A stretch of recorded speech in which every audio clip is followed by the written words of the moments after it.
নামাজ। আপনি যদি বলেন আমি কিচ্ছু জানি না, কিচ্ছু জানতে হবে না, কোন উম্মতকে দেন না এই ফ্যাসিলিটি। বলছে ইমামের পিছনে পড়তে থাক, ইমাম যেরকম করতেছে করতে থাক। ওলামাদেরকে জিজ্ঞাসা করেন আপনি কিচ্ছু জানেন না, শুধু দাঁড়ায় থাকবেন, যতক্ষণ দাঁড়ায় থাকতে অতক্ষণ দাঁড়ায় থেকে রুকু সেজদা করবেন আর চেষ্টা করতে থাকেন শিখার। যতদিন পর্যন্ত শিখতে না পারবেন ততদিন পর্যন্ত নামাজ পড়তে থাকবেন, ওগুলো লেখা হইতে থাকবে। বরং তো আমি বলি আপনি ডাবল সওয়াব পাবেন, ডাবল। নাইলে এই হাদিস কোনোদিন আসতো না, ওয়াল্লাযী ইয়াকরাউল কুরআন ওয়া হুয়া ইয়াতাতাআতাউ ফালাহু আজরান। যে কোরআন ঠেকা ঠেকা পড়ে, পড়তে পারে না কিন্তু চেষ্টা কইরা কইরা পড়তে চাইতেছে, আল্লাহর রসুল বলে তাকে ডাবল সওয়াব দেওয়া হবে। আমি পাবো 1 গুণ, আপনি পাবেন 2 গুণ। আমি পাবো প্রত্যেক হরফে 10 নেকি, আপনি পাবেন 20 নেকি। ডাবল দিবে, ডাবল।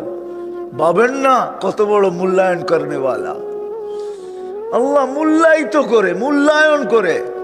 দুনিয়ার মানুষ এত মূল্যায়ন করে না। ও দুনিয়ার মানুষ মূল্যায়ন করবে অতদিন স্বার্থ আছে যতদিন, স্বার্থ শেষ আর মূল্যায়ন করবে না।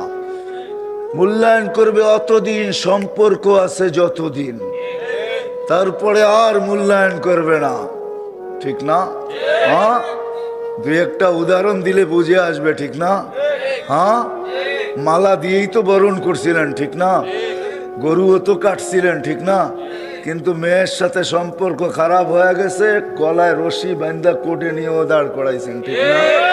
হ্যাঁ, আবার শ্বশুরকে, শ্বশুর হওয়ার আগেই বিয়ের মজলিসে বসছে, এখনো কবুল কয় না, এর আগেই পানি পুনি সব জড়ায় আব্বা আব্বা ডাকতে ডাকতে জান শেষ। ঠিক না?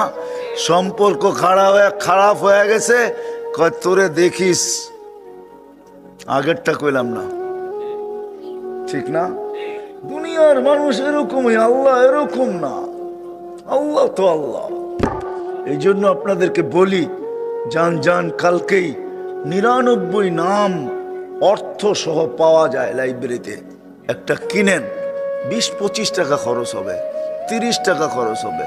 আমার তো মনে চায় প্রত্যেক মাদ্রাসাওয়ালাদেরকে বলতে যে সবার আগে 2-4 হাজার ছাপায় রেখেন, পয়সা বিপলে যাবে না।